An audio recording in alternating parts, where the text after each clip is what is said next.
अस्सलाम वालेकुम great people of Pakistan. मैं उम्मीद करता हूँ कि आप सब खैरियत से होंगे। दुनिया के तमाम बड़े इकोनॉमिस्ट्स जो गुज़र चुके हैं या जो आज मौजूद हैं आज के दौर में, वो तमाम इस बात पे मुत्तफ़िक हैं कि जिस मुल्क की पैदावारी सलाहियत, सनअती पैदावारी सलाहियत ज़्यादा होगी, वो दुनिया में तरक्की के मुकाम ज़्यादा जल्दी तय करेगा। दुनिया में तरक्की बहुत जल्दी तय करेगा और बहुत आगे जाएगा। और इसके अगेंस्ट जिन ममालिक की पैदावारी सलाहियत कम होगी, वो तरक्की की दौड़ में पीछे रह जाएंगे। तो इसी वजह से जिन जिन ममालिक ने, हम देखते हैं कि जिन जिन ममालिक ने अपनी सनअती पैदावारी सलाहियत को बढ़ाया, वो आज दुनिया में एक अहम मुकाम हासिल कर चुके हैं। जिनमें हमारे पास जो सबसे प्राइम एग्जांपल्स हैं वो जापान की हैं। 1945 में दूसरी जंग अज़ीम के बाद वो मुकम्मल तबाह हो गया था।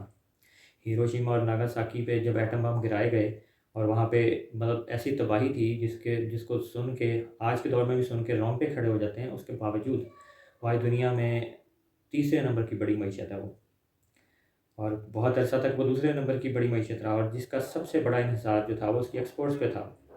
इलेक्ट्रॉनिक से लेके कारों तक और छोटी मोटी चीज़ों से लेके बड़ी चीज़ों तक, हर चीज़ में उसने अपनी मैन्युफैक्चरिंग की सलाहियत को बढ़ाया, अपनी सनअती पैदावार को बढ़ाया, और आज वो दुनिया में एक अहम मुकाम हासिल कर चुका है।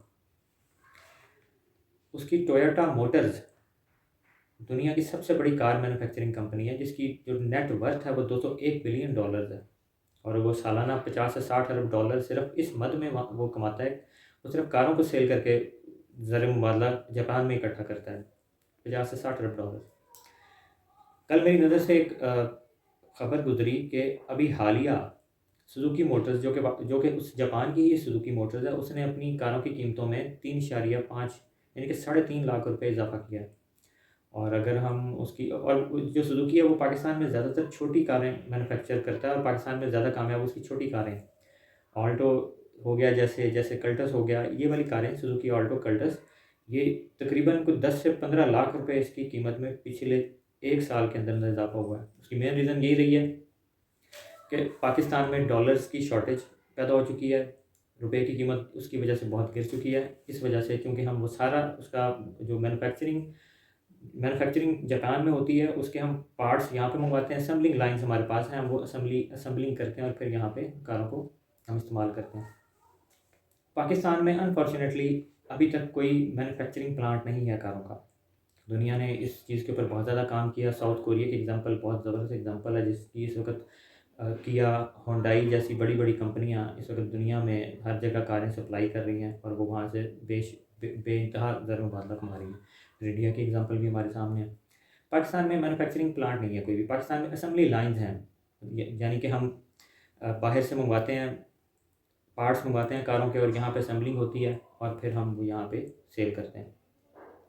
या फिर दूसरा जो तरीका है पाकिस्तान में कारों को इस्तेमाल करने का, कारों को ख़रीदने का, वो ये है कि जी हम जो सेमी नॉक डाउन या कम्प्लीटली नॉक डाउन यूनिट्स, यानी कि ये वो कारें हैं जो सिंपल वर्ड्स में हम जो ज़ुबान इस्तेमाल करते हैं इसके लिए, वो कारें हैं जो जापानी कारों के नाम से यहाँ पे मशहूर हैं।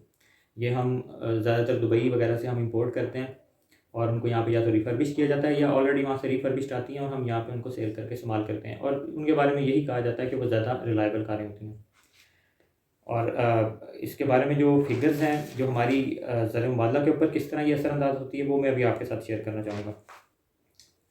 पिछले 10 माह में हमने सिर्फ 2200 लग्जरी कार्स इंपोर्ट की हैं, और ये उस वक्त हमने इंपोर्ट की हैं जब हमने यूनिट्स सेमी नॉकडाउन या कम्प्लीटली नॉकडाउन यूनिट्स के ऊपर हमने बैन लगाया हुआ है कि वो मतलब कार एज इट इज़ बनी बनाई कार हम पाकिस्तान में इंपोर्ट नहीं करेंगे।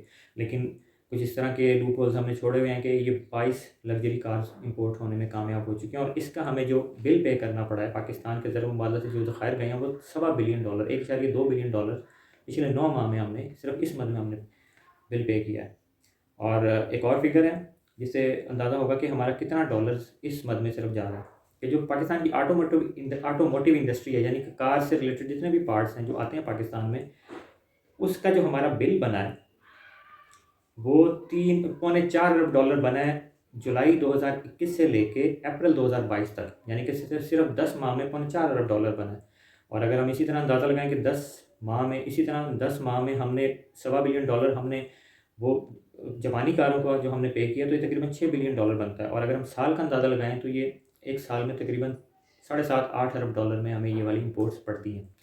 ये उस वक़्त हमें इम्पोर्ट्स पड़ रही हैं जब हमारे पास डॉलर की बहुत ज़्यादा शॉर्टेज है, हमारे पास डॉलर के ज़राए नहीं हैं। तो ज़ाहिर-सी बात है, इसकी वही रीज़न है कि जिस तरह पाकिस्तान की दूसरी तमाम बड़ी इंडस्ट्री इस वक़्त ज़बूहाली का शिकार है या पनप ही नहीं सकी है, तो ये कार की इंडस्ट्री भी उसकी बहुत बड़ी एग्ज़ाम्पल है। हालाँकि कार वो चीज़ है, ऑटोमोटिव जो व्हीकल्स हैं वो चीज़ हैं जो इस वक़्त हर घर की ज़रूरत है, हर कारोबार की ज़रूरत है। यानी कि इसका इस्तेमाल बहुत ज़्यादा है। सिर्फ़ एक कराची में डेली बेसिस पे 2 से 3 मिलियन कारें डेली बेसिस पे इस्तेमाल होती हैं सड़कों पे। तो आप अंदाज़ा लगाएँ कि बाकी जगहों पे सारा कुल मिला के ये कितनी कारें इस वक़्त इस्तेमाल हो रही हैं। और अगर हम उनकी ओवरऑल तादाद कारों को, ट्रक्स को, यानी कि अ, बड़ी व्हीकल्स और छोटी व्हीकल्स को मिला के लगाएँ तो ये शायद करोड़ों में जाके तादाद बनती है। इसके अगेंस्ट इंडिया जो इसी खित्ते में मौजूद है, एक ही तरह के लोग पाए जाते हैं यहाँ पाकिस्तान में भी और इंडिया में भी। इंडिया अपनी इस इंडस्ट्री को आगे ले जाने में बहुत ज़्यादा कामयाब रहा है। इंडिया में इस वक़्त आप अंदाज़ा लगाएँ कि इंडिया में इस वक़्त क्या हो रहा है। इंडिया में बहुत सारी कंपनीज़ इस वक़्त कारें मैन्युफैक्चर कर रही हैं, जिनके मोटी-मोटी जो बड़ी-बड़ी कंपनीज़ हैं, जिनके मैं नाम आपसे शेयर करना चाहूँगा। सबसे पहले Maruti Suzuki, Tata Motors, Ashok Leyland, Mahindra and Mahindra, Force Motors, Eicher Motors, EICHER, Eicher Motors, Royal Enfield,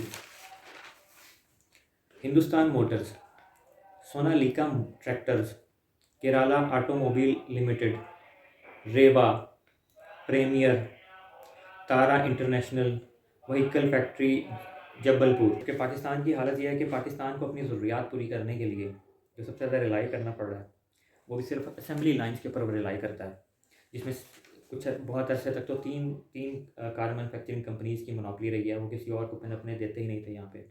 उनमें टोयोटा, होंडा, सुजुकी ये सरफहरिस्त हैं। इसके अलावा बहरहाल अभी कुछ पॉलिसी में बेहतरी आई गवर्नमेंट की पिछले कुछ सालों में, स्पेशली पिछली गवर्नमेंट के सालों में कुछ बेहतरी आई। तो फिर साउथ कोरिया की 2 कंपनीज़ किया और हुंडई ने भी यहाँ पे अपने पाँव जमाए। और इसी तरह चाइना की चंगान मोटर्स ने भी यहाँ पे काफ़ी इस वक्त अपनी मार्केट ग्रैब की है। लेकिन ये वो सारी मोटर्स हैं, ये वो सारी कंपनीज़ हैं जो असेंबली लाइन्स हैं जिनकी, जो किसी भी मैन्युफैक्चरिंग में यहाँ पे इन्वॉल्व नहीं है। असेंबली लाइन बेसिकली यही होता है कि जी यहाँ पे प्लांट आपने लगा दिए हैं, आप सारा जो भी उनके पार्ट्स हैं, कारों के पार्ट्स हैं, वो सारे आप मंगवाते हैं बाहर से, यानी कि जहाँ पे इनके पेरेंट मैन्युफैक्चरिंग होती है वहाँ से मंगवाते हैं, और वो फिर यहाँ पे आके जुड़ती हैं और फिर वो मार्केट में सेल के लिए निकलती हैं। तो उसकी वजह से होता ये है कि जी पाकिस्तान में चूँकि हम सारा कुछ बाहर से मंगवा रहे हैं, तो पाकिस्तान में अच्छा जो इनके रेट्स बढ़े हैं उसकी रीज़न क्या है? छोटी कारों का जैसे मैंने कि ज़िक्र किया पहले कि 10 से 15 लाख रुपए रेट बढ़ चुके हैं पिछले 1 साल के अंदर कारों में।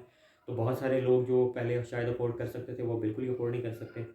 और बड़ी कारों में तो खैर 20 से 25 और 30 लाख रुपए तक भी टोयोटा की कारों में, होंडा की कारों में इज़ाफ़ा हो चुका है। 20 से 30 लाख रुपए, 40 लाख रुपए तक का इज़ाफ़ा हो चुका है पिछले 1 साल में। उसकी मेन रीज़न यही रही है कि रुपए की कीमत डॉलर के मुकाबले में बहुत ज़्यादा कम हो चुकी है। तकरीबन पिछले 1 साल में, शायद 1 डेढ़ साल में डॉलर की कीमत रुपए के मुकाबले में डबल हो चुकी है। तो उसकी रीज़न डबल होने की वो मैं पहले अपने व्लॉग में ज़िक्र कर चुका हूँ पहले भी कि रुपए की कीमत क्यों कम हुई, क्योंकि डॉलर की शॉर्टेज थी मुल्क में। तो इसकी वजह से क्योंकि हमें सारा कुछ बाहर से मंगाना पड़ता है, तो हम अच्छी कारें यहाँ पे अफोर्ड नहीं कर पा रहे, आम लोगों की पहुँच से दूर होती जा रही हैं। पाकिस्तान में भी गाहे बगाहे ये कोशिशें की गई कि यहाँ पे ही मैन्युफैक्चरिंग की जाए कारों की, जैसे कि आदम मोटर्स ने 2000 की दहाई में चेरी QQ के नाम से उन्होंने अपनी एक कार लॉन्च की थी, जिसके 800 यूनिट वो सेल करने में कामयाब रहे थे। उसके तकरीबन तमाम स्पेयर पार्ट्स यहाँ पे मैन्युफैक्चर किए जाते थे। सिर्फ इंजन शुरू में बाहर से मंगवाया जाता था, फिर बाद में इंजन भी यहीं पे मैन्युफैक्चर होने लग गया। लेकिन उसकी शायद क्वालिटी उसकी लो रही, या उसको कोई गवर्नमेंट उसको कोई पॉलिसी अच्छी इंट्रोड्यूस नहीं उसके लिए करवा सकी, तो वो उन्होंने अपनी मैन्युफैक्चरिंग प्लांट क्लोज कर दिया। इसी तरह मास्टर्स के बारे में भी कहा जाता है कि उसने भी कुछ चंगान के साथ मिलकर शायद कोई इस तरह का काम करने की कोशिश की, लेकिन वो भी अनफॉर्चुनेटली नाकाम रही। तो ये इस वक्त पाकिस्तान में सूरत हाल है कि पाकिस्तान में इस वक्त कारों की नहीं हुई। और अच्छा, इसमें हमें इंडिया की एग्जांपल मिल गई कि वो कैसे कर रहा है, साउथ कोरिया भी हमने देख लिया। और बाकी जो फोर्ड वगैरह जो सबसे पहली कार दुनिया की बनाई गई थी, आज से वो 1.5-2 सदियाँ पहले वो बनाई गई थी। दुनिया तो बहुत पहले से इन चीज़ों के ऊपर बहुत आगे जा चुकी है, पाकिस्तान अभी भी बहुत पीछे है। अच्छा, इसमें हमें बेनिफिट क्या होगा? हम अगर अपनी मैन्युफैक्चरिंग पाकिस्तान में कारों की करने में कामयाब हो जाते हैं तो इसका हमें बेनिफिट क्या होगा? अगर हम ये पहले देखें तो वो ज़्यादा मुनासिब रहेगा। सबसे पहले तो ये होगा कि आपका जो 8 से 10 अरब डॉलर सिर्फ इस मद में आपको पे करना पड़ता है, वो आपका पे नहीं करना आपको पड़ेगा, वो आपको फ़ायदा होगा। जो आपका तकरीबन आज 35 से 40 अरब डॉलर का डेफ़िसिट रहता है, गैप रहता है कि आपको आपको तकरीबन 80 अरब डॉलर की इंपोर्ट्स करनी पड़ती हैं, और आपकी टोटल मिला के जो आमदन है एक्सपोर्ट्स और ये सारे ज़राए से, रेमिटेंसेस वगैरह से, तो वो तकरीबन 60-65 अरब डॉलर तक ही पहुँच पाती है, और हमारा डेफ़िसिट वहीं का वहीं खड़ा रह जाता है। फिर हमें डेट सर्विसिंग करनी पड़ती है, 10-12 अरब डॉलर हमें वो भी देना पड़ता है, तो गैप काफ़ी बढ़ता है। पहला तो फ़ायदा हमें ये होगा कि जी हम हमारा डॉलर 8 से 10 अरब डॉलर पाकिस्तान में ही रह जाएगा। दूसरा हमें बड़ा फ़ायदा ये होगा कि जब आपका मैन्युफैक्चरिंग बेहतर हो जाएगी, पाकिस्तान की ज़रूरियात पूरी कर जाएगी आपकी ये इंडस्ट्री, और वो फिर दुनिया में एक्सपोर्ट शुरू करेगी, तो कुछ अरसे में वो आपको 8 से 10 अरब डॉलर मज़ीद कमा के भी दे सकती है आपको ये इंडस्ट्री। आपको कमा के देगी तो टोटल मिला के 15 से 20 अरब डॉलर का आपको कुछ अरसे में इसका फ़ायदा हो सकता है कि आपको 15 से 20 अरब डॉलर का रिलीफ मिल जाएगा। उसके लिए हमें करने की क्या ज़रूरत पड़ेगी? हमें सबसे पहले हमें गवर्नमेंट को ये चीज़ देखनी पड़ेगी कि इस चीज़ की ज़रूरत है और इसका फ़ायदा क्या है। फ़ायदे का मैंने ज़िक्र किया कि फ़ायदा कैसे होगा। एक तो फ़ायदा, 2 फ़ायदे तो ये हो गए जी कि आपको डॉलर नहीं देना पड़ेगा, 8-10 अरब डॉलर आपको बचत होगी। दूसरा, आपको 8-10 अरब डॉलर आने के भी चांसेस बन जाएँगे।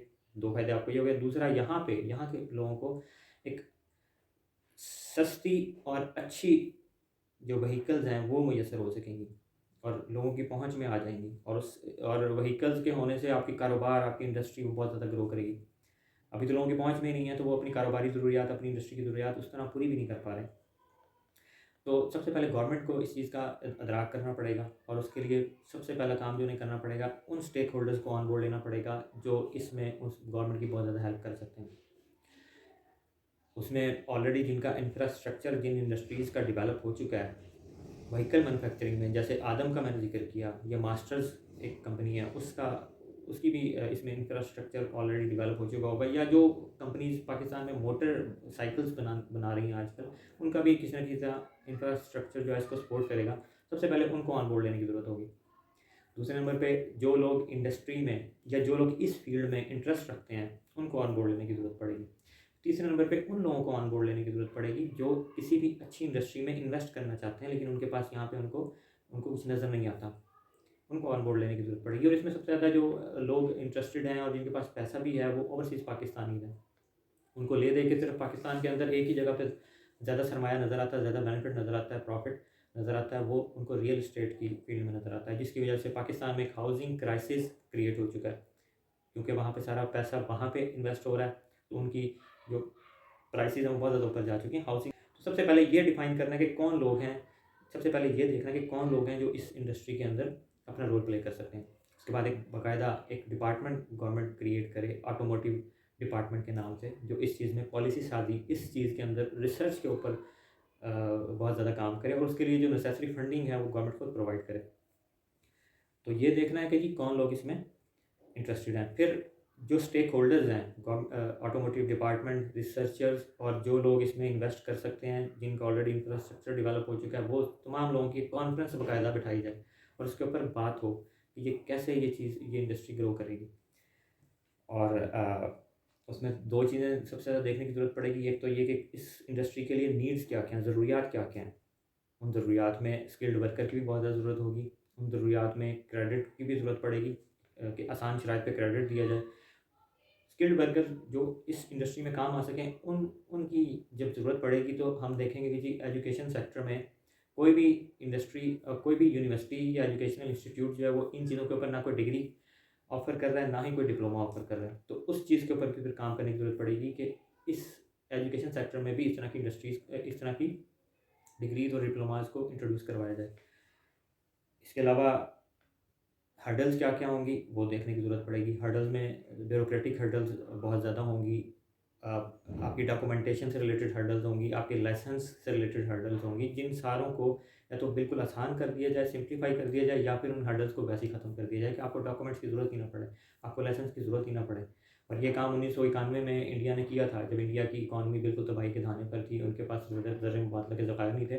तो उन्होंने इंडस्ट्री में ये काम किया था कि उन्होंने किसी भी किस्म के लाइसेंस को की ज़रूरत को ख़त्म कर दिया था। जिसके पास सरमाया था और अच्छा प्लान था, और जिसमें गवर्नमेंट ने भी रोल प्ले किया प्लान देने में, वो आके बड़े आसान शराइत के ऊपर अपनी बड़े आसानी के साथ वो इंडस्ट्री को आके लगा सकता था, और इस तरह उनकी इकॉनमी चली, और आज देखने में कहाँ पर पहुंचा हुआ है कि दुनिया की 5वीं बड़ी मीशत बन चुका है, $3 ट्रिलियन के साथ, 3 ट्रिलियन की जीडीपी के साथ। तो हर्डल्स को फिर हमें देखने की ज़रूरत पड़ेगी कि हर्डल्स क्या क्या हैं, और उनको रिमूव करने की ज़रूरत पड़ेगी, और ये सारा काम उस कॉन्फ्रेंस के थ्रू होगा, और कॉन्फ्रेंस बेशक दिनों महीनों पे मुहित हो जाए, कोई मसला नहीं।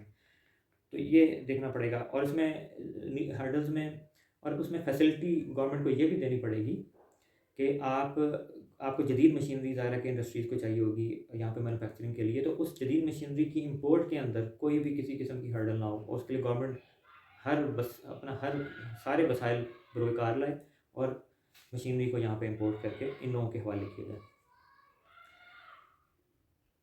इसके अलावा जो एक और चीज़ ज़रूरत पड़ेगी, वो ये ज़रूरत पड़ेगी कि जब यहाँ पे मैन्युफैक्चरिंग लोकल स्टार्ट हो जाए, तो फिर 5 से 10 साल के लिए कारों से रिलेटेड किसी भी किस्म की इंपोर्ट को बैन कर दिया जाए।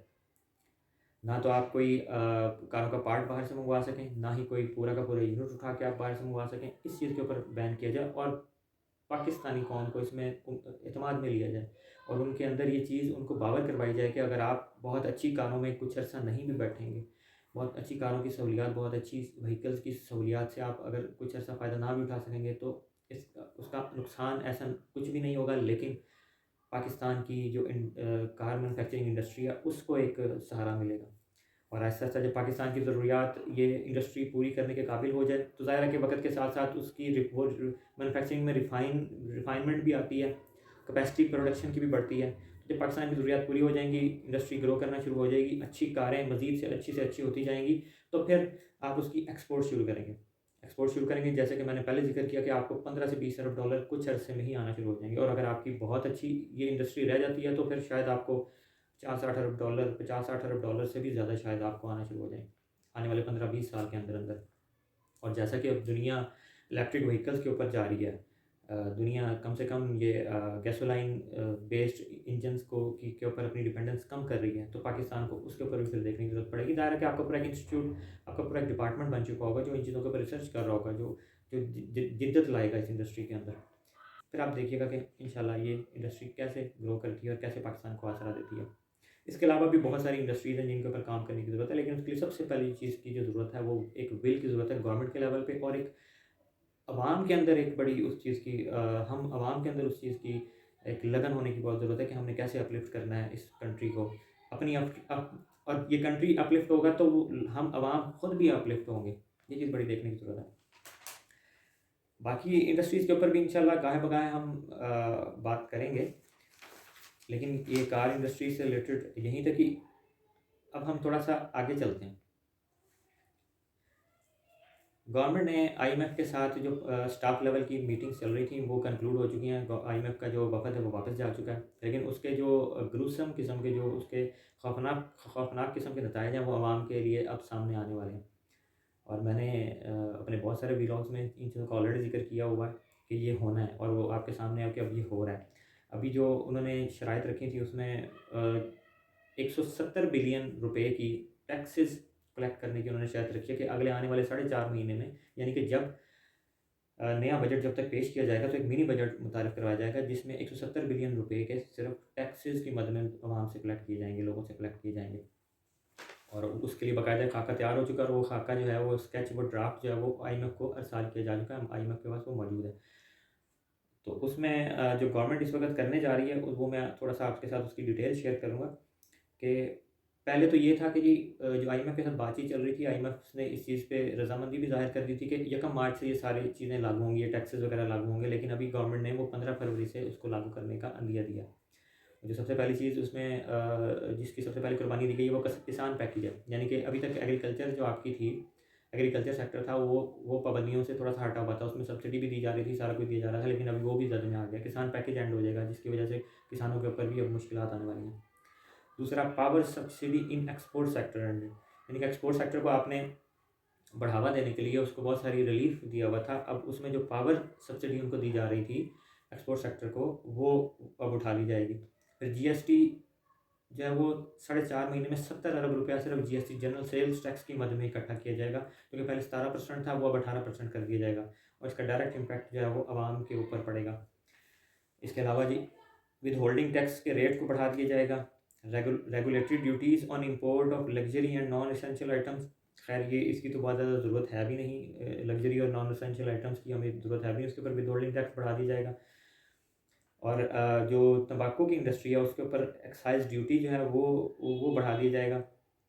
उसके अलावा जो नॉन टैक्स मेजर लिया गया उसमें जो सैलाब से रिलेटेड लेवी है वो इंपोर्ट्स के ऊपर तकरीबन 5 से 10% वो लगाई जाएगी।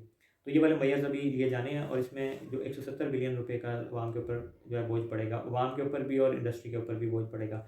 एग्रीकल्चर इंडस्ट्री के ऊपर जब बोझ पड़ेगा तो अल्टीमेटली अवाम के ऊपर ही आएगा। इसमें एक और चीज़ भी है, वो पेट्रोलियम लेवी है, वो कितनी आती है वो भी देखने की ज़रूरत है आने वाले दिन। तो ये चीज़ें इस वक्त IMF के साथ जो पाकिस्तान की डील चल रही है वो ये चल रही है, और इसमें ऐसे ही लगता है कि जो मतलब जितनी भी IMF की शराइत थी उनके ऊपर हमें अमल दरामद करना पड़ेगा उस वक्त।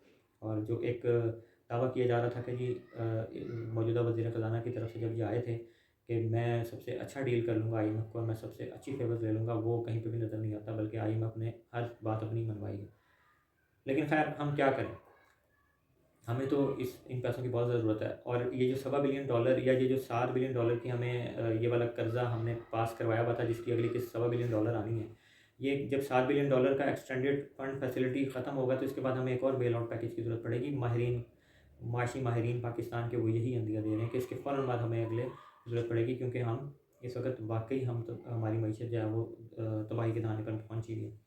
तो उसमें जो नए मेजर्स लगेंगे, जो नई शराइत IMF की तरफ से लगेंगी, वो फिर जो इजाफ़ा करेंगी आवाम के मसाइल में, आवाम के ऊपर महंगाई का जो बोझ डालेंगी, वो फिर आने वाले वक्त में देखा जाएगा। लेकिन अभी भी 34% के साथ पाकिस्तान की तारीख की सबसे ज़्यादा महंगाई इस वक्त पाकिस्तान में चल रही है। पाकिस्तान की तारीख में इतनी महंगाई कभी नहीं आई, 34% महंगाई है। दुनिया के दूसरे ममालिक में स्पेशली तरक्की याफ्ता ममालिक में अगर 10% से ऊपर महंगाई जाती है तो वहाँ पे जो है वो हुकूमतें चेंज हो जाती हैं, रेजिग्नेशन हो जाते हैं, लेकिन यहाँ पे ऐसा कुछ नज़र नहीं आ रहा। तो इसके साथ ही मैं आपसे इजाज़त चाहूँगा, और इजाज़त लेने से पहले मैं आपसे रिक्वेस्ट करूँगा कि मेरे जिन दोस्तों ने अभी तक मेरे चैनल को सब्सक्राइब नहीं किया वो मेरे चैनल को सब्सक्राइब करें, बेल आइकन के बटन को प्रेस करें, और अब कमेंट में अपनी राय से मुझे ज़रूर आगाह कीजिएगा। मैं आपसे इजाज़त चाहूँगा, अपना ख्याल रखिएगा। अस्सलाम वालेकुम।